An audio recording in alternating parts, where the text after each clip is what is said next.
In 1955, General Motors wasn't just a company, it was an empire, the undisputed king of American industry, a symbol of seemingly unshakable dominance. Think back further, U.S. Steel, at its inception, the largest corporation the world had ever seen, the bedrock of industrial might, and Sears, Roebuck and Company, for decades, the place Americans bought almost everything, a retail behemoth that defined consumerism. Where are they now, relative to the Goliaths of today? More importantly, why did these titans, these icons of 20th century success, falter, fade, or find themselves struggling for relevance? What seismic shift occurred that made their foundations tremble?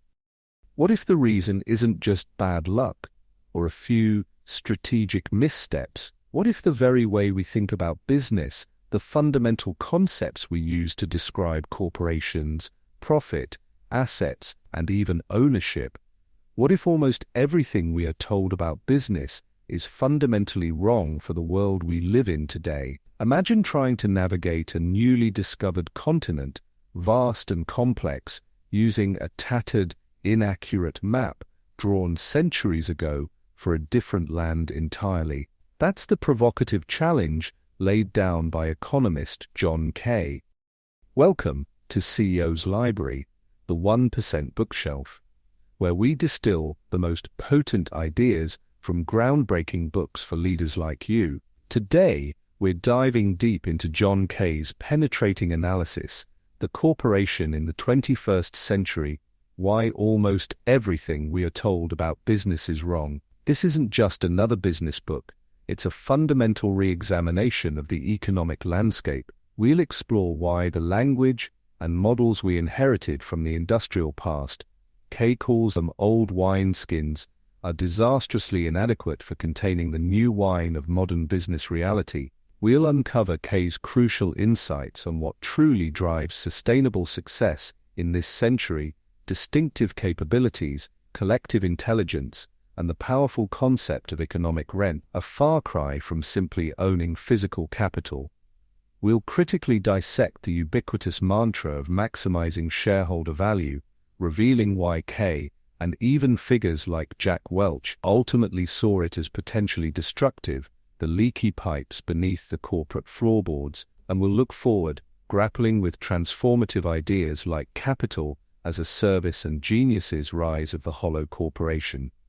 By the end of our 30 minutes together, you won't just have learned about a book, you'll possess a sharper, more accurate mental map for navigating the complex, dynamic, and often counterintuitive business terrain of this century. Stay with us. Let's begin with the language we use, the conceptual toolkit we carry into every strategic meeting, every financial review. Think about the words that dominate business discourse: capitalism, profit, assets, ownership, shareholders. These terms feel solid, permanent, like the bedrock of commerce itself. But John Kay delivers a startling wake-up call. These words, forged in the crucible of the Industrial Revolution and the manufacturing age, often trap us in a 20th century mindset, blinding us to the realities of the 21st.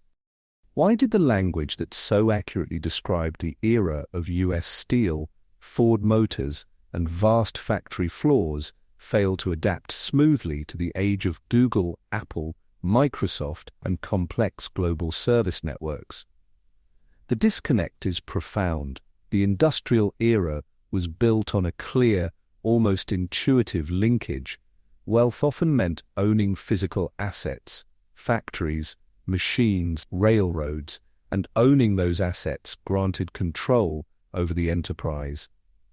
Kay points out that this tripartite linkage of wealth, asset ownership, and control has largely dissolved. Today, vast wealth can be generated with relatively little ownership of traditional physical capital. Think of the giant tech platforms. Their core value isn't in server farms they might lease, but in algorithms, networks, brand trust, and accumulated user data. Control, too, is far more diffuse. residing not just with distant shareholders, but with key knowledge workers, managers bound by complex incentives, influential regulators, and even powerful customer groups. The fundamental nature of the most successful corporations, Kay argues, has undergone a radical transformation. We've moved from an economy dominated by the deployment of physical capital to one where the crucial differentiator is human capability dominance. What matters most now is collective knowledge, the collaborative intelligence distributed across teams and networks, the ability to innovate constantly, the strength of relationships, the power of reputation. Physical assets, the traditional definition of capital, are often increasingly fungible, commodities that can be leased, rented, or outsourced. You can rent server space from Amazon Web Services, lease office buildings from real estate investment trusts, and contract out manufacturing to specialists across the globe. But our language, our economic models, our regulatory frameworks, and even our ingrained mental shortcuts haven't kept pace. We're still trying to pour the dynamic, complex, intangible-driven reality of modern business, the new wine, into the rigid, outdated old wineskins of industrial-era concepts and vocabulary. This isn't just an academic quibble.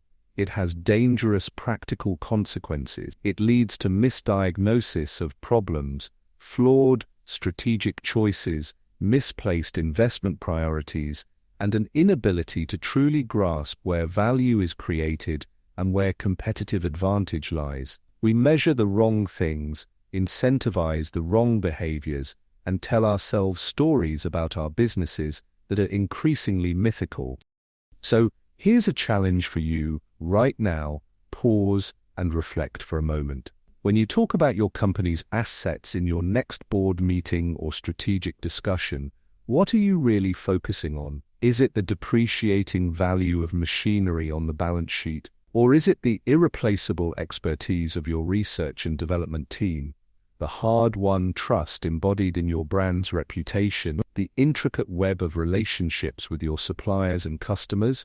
Does your strategy, your capital allocation, your performance management system adequately recognize and value these softer, less tangible, but utterly critical capabilities? Are you perhaps inadvertently using an old map, focusing on landmarks that are no longer the most important features of the terrain? Take a moment, later today or this week, to audit your own business vocabulary. Listen to the words you and your team use. Are they accurately reflecting the 21st century reality of your business?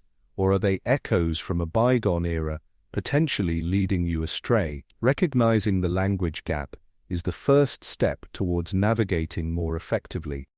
If the old language of physical capital is insufficient, then where does sustainable value truly come from in the modern corporation? Why is Apple worth trillions of dollars? Is it simply, as some critics might suggest, a result of monopoly power, of locking customers into an ecosystem? John Kay offers a more nuanced and powerful lens, the concept of economic rent.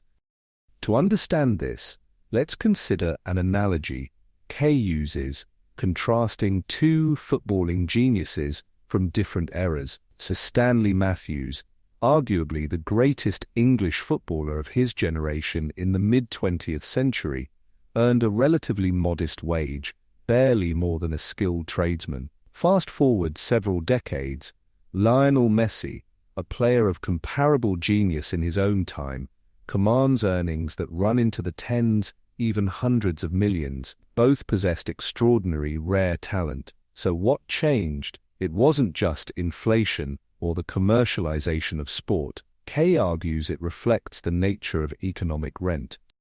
In classical economics, rent often referred to the income derived from owning land, a scarce resource.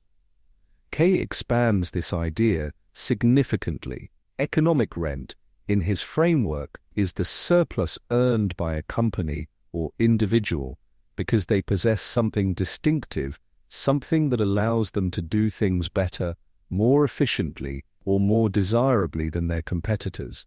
It's the return earned above the bare minimum required to keep the resources employed in their current use. This distinctiveness could stem from various sources: unique talent, like Messi's, a prime location like a store on Fifth Avenue, proprietary technology protected by patents, a deeply trusted brand built over decades, superior organizational capabilities, or an exceptionally efficient network.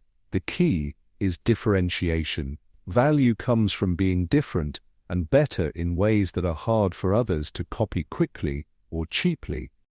Crucially, Kay draws a vital distinction between this productive economic rent and harmful rent-seeking.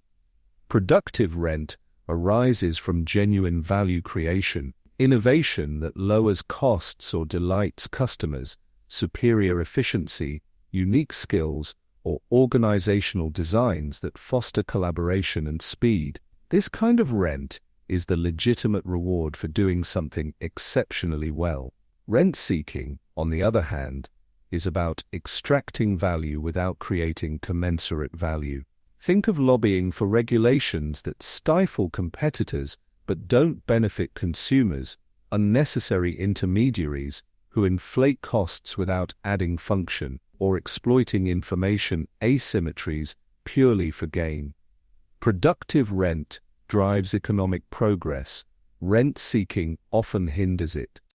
So, returning to Apple, its enormous value isn't solely derived from the physical phones it sells, many components of which are outsourced. It stems from a complex bundle of distinctive capabilities that generate massive economic rent: its design genius, its mastery of supply chain logistics, its integrated hardware-software ecosystem, its immensely powerful brand loyalty, and the network effects of its App Store. These are difficult-to-replicate capabilities that allow Apple to command premium prices and generate returns far exceeding those of less differentiated competitors.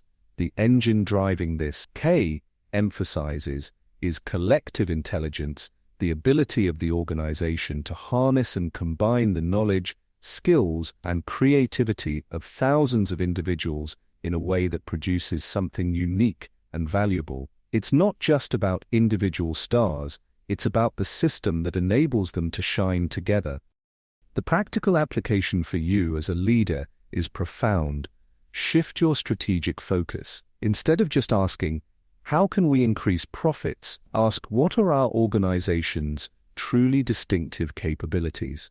What allows us to generate productive economic rent? Are these capabilities genuinely hard for competitors to imitate? Are they deeply embedded in our culture and processes? And critically, how are we actively nurturing and investing in the collective intelligence, the collaboration, knowledge sharing, and innovative capacity needed to sustain and evolve these advantages? Are your strategic initiatives genuinely focused on creating new value, generating good rent, or are some activities merely extracting value or defending outdated positions, bordering on rent-seeking?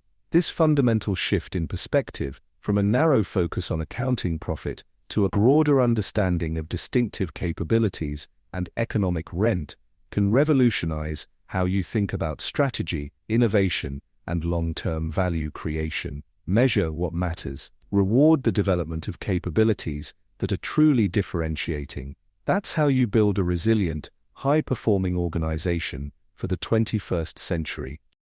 Now, let's tackle one of the most pervasive and, according to John Kay, potentially damaging ideas in modern business: the doctrine that the primary or even sole purpose of a corporation is to maximize shareholder value. Here's a puzzle Kay highlights, a seeming paradox. In the latter part of the 20th century, precisely as physical capital was becoming less central to the success of many leading businesses, the influence of finance and financial markets grew exponentially.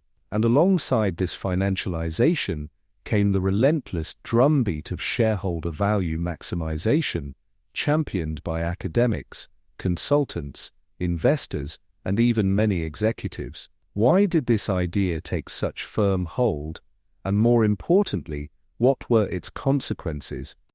Kay argues the consequences have often been disastrous. He points to sobering examples. Consider Boeing, once revered as an engineering-led company obsessed with safety and technical excellence. It underwent a cultural shift, prioritizing financial metrics and stock price performance above all else. Many analysts trace a direct line from this shift to the tragic failures of the 737 MAX, where design compromises allegedly linked to cost-cutting and schedule pressure had catastrophic results. Or look at the fate of former British industrial giants like ICI and GECA. Kay details how their pursuit of short-term financial targets and shareholder approval led them down paths of value-destroying mergers and acquisitions, asset stripping, and underinvestment in core capabilities, ultimately leading to their fragmentation and decline. These companies weren't killed by external forces alone, they were hollowed out from within by a flawed ideology. Perhaps the most damning critique comes from an unexpected source. Jack Welch, the legendary CEO of General Electric, was arguably the most prominent evangelist for shareholder value during his tenure. Yet, years after retiring, Welch famously declared in an interview that maximizing shareholder value as a primary goal is the dumbest idea in the world. He elaborated that shareholder value is an outcome, a result of doing other things well, building great products, delighting customers, engaging employees, not a strategy in itself. Kay dismantles the shareholder value doctrine on several grounds. First, its legal standing is often ambiguous, especially outside specific Anglo-American legal traditions. Corporate law in many countries recognizes a broader set of stakeholder interests. Second, as Welch noted, it's operationally vague, telling managers simply to go make money or boost the stock price provides little practical guidance for complex strategic decisions. It offers no roadmap for innovation, capability building, or navigating ethical dilemmas. Third, and most critically, it is practically damaging. It fosters short-termism, tempting executives to sacrifice long-term health for quarterly earnings boosts. This might involve cutting vital research and development, delaying essential maintenance, squeezing suppliers unfairly, or underinvesting in employee training. Actions Kay memorably describes using the metaphor of leaky pipes and overflowing sewage. You might save money today by neglecting the plumbing, but eventually, the system breaks down, causing far greater damage. The relentless focus on immediate stock price can also incentivize earnings management, accounting gimmickry, rather than genuine performance improvement, and lead to ill-conceived, ego-driven mergers and acquisitions that destroy rather than create value. It fundamentally neglects the fact that sustainable businesses are built on a complex web of relationships with employees, customers, suppliers, and the wider community. Treating these relationships as mere costs to be minimized rather than assets to be nurtured ultimately undermines the very foundation of the business. So, the application for leaders is stark. How can you actively resist the siren song of short-termism and institutionalize a longer-term perspective within your organization? How do you design performance metrics and incentive systems that reward the creation of sustainable, multi-stakeholder value, not just fleeting gains in the share price? Are you consciously investing enough in the pipes, the core capabilities, the crucial relationships, the long-term health and reputation of your enterprise, even if those investments don't yield an immediate, easily quantifiable return on the next quarterly report? It requires courage to articulate and defend a company purpose that extends beyond maximizing shareholder returns, grounding it in the value the company truly creates for all its constituents. It means recognizing that a thriving company is an ecosystem, not just a machine for generating profits for one group. Escaping the shareholder value trap is essential for building businesses that endure and contribute meaningfully. Let's shift our gaze now to the very nature of capital itself in the 21st century. Take a mental tour inside the operations of giants like Amazon or Apple. Where are the vast, sprawling factories churning out Kindles or iPhones that they own? Increasingly, the answer is they don't own them. Manufacturing is outsourced to specialists like Foxconn. Logistics and warehousing might be handled by sophisticated third-party providers. Even the massive computing power they rely on often comes from cloud services, perhaps even their own, like Amazon Web Services, but operating as a distinct service provider. Kay argues that we have entered an era of what some have called capitalism without capital, at least not capital in the traditional, physical sense, owned by the core firm. What does this profound shift really mean? Kay introduces the complementary concepts of capital as a service and the hollow corporation. The idea is that physical capital, buildings, machinery, equipment, even sophisticated software infrastructure is increasingly treated like a utility or a service. Companies procure the use of these assets from specialized providers rather than owning them directly. Real estate investment trusts own and manage vast portfolios of commercial property.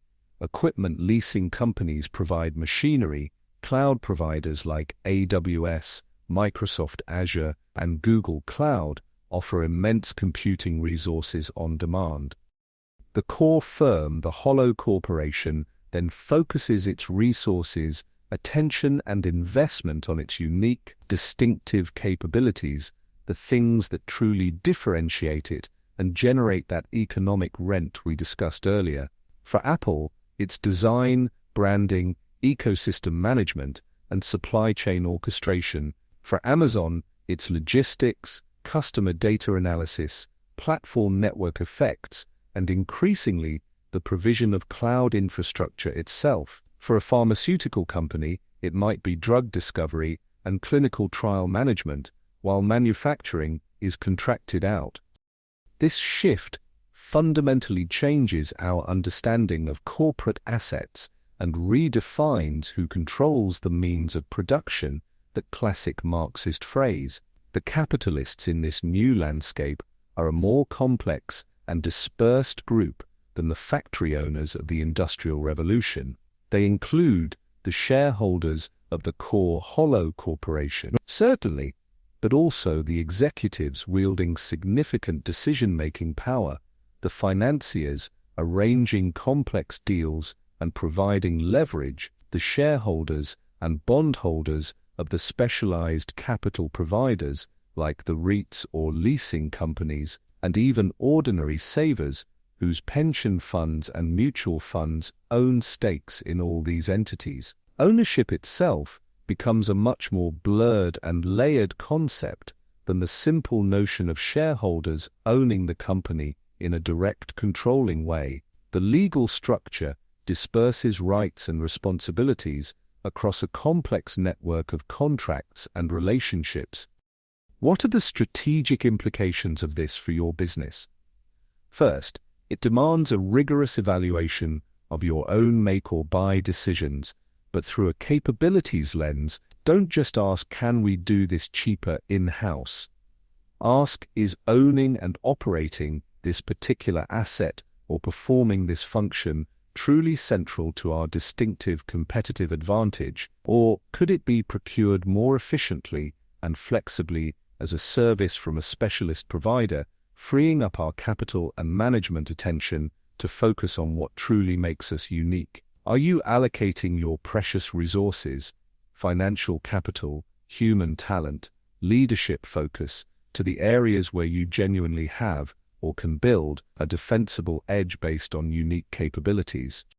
Understanding this structural shift toward capital as a service also impacts how you think about your capital structure, risk management, and strategic partnerships. Relying on external providers creates interdependencies and requires sophisticated relationship management. It might increase operational flexibility, but potentially introduces new risks if key suppliers fail or exert excessive pricing power. It requires leaders to be adept not just at managing internal resources, but at orchestrating complex external networks, realizing that flexibility, agility, and a laser focus on core, differentiating capabilities might be far more valuable in the long run than the traditional comfort of direct asset ownership, is a key insight for navigating the 21st century competitive landscape. The most successful companies won't necessarily be the ones with the biggest balance sheets, weighted with physical assets, but the ones smartest about leveraging capabilities, both their own and those available throughout the ecosystem. We've covered a lot of ground today, delving into John Kay's radical rethinking of the modern corporation. He fundamentally challenges us, as leaders and strategic thinkers, to update our mental maps, to discard the obsolete tools and concepts inherited from a previous economic era. Let's quickly recap the core takeaways. First, ditch the outdated language. Recognize that terms like capitalism, assets, and ownership often carry baggage from the industrial age that no longer accurately reflects the dominance of intangible capabilities and complex relationships in today's most successful businesses. Using old wineskins for new wine leads to flawed thinking. Second, focus relentlessly on building unique capabilities and generating good economic rent. Sustainable competitive advantage arises from being distinctively better in ways competitors can't easily replicate. Nurture the collective intelligence within your organization to drive innovation and differentiation, and distinguish clearly between value-creating productive rent and harmful rent-seeking.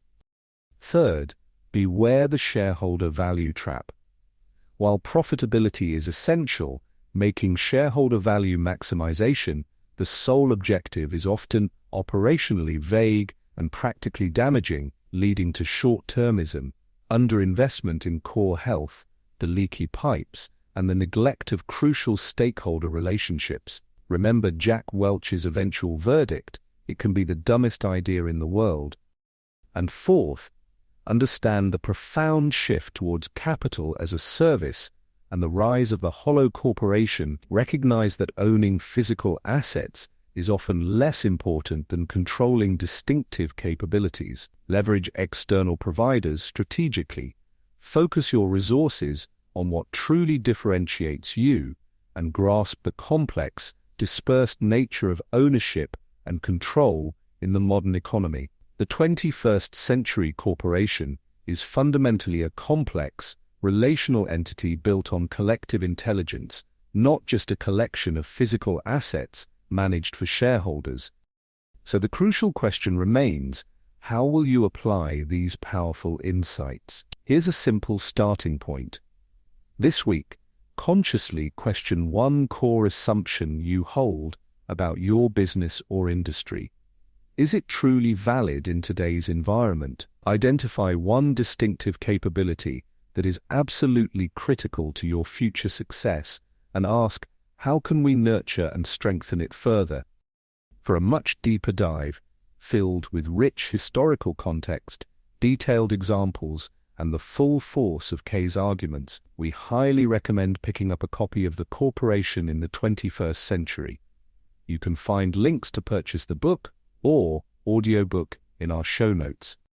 Visit ceoslibrary.com for the full transcript of today's episode and any accompanying visualizations to help solidify these concepts. And of course, if you found this valuable, please subscribe to CEO's Library, the 1% bookshelf, wherever you get your podcasts, for more deep dives into the books that shape the minds of the world's most effective leaders.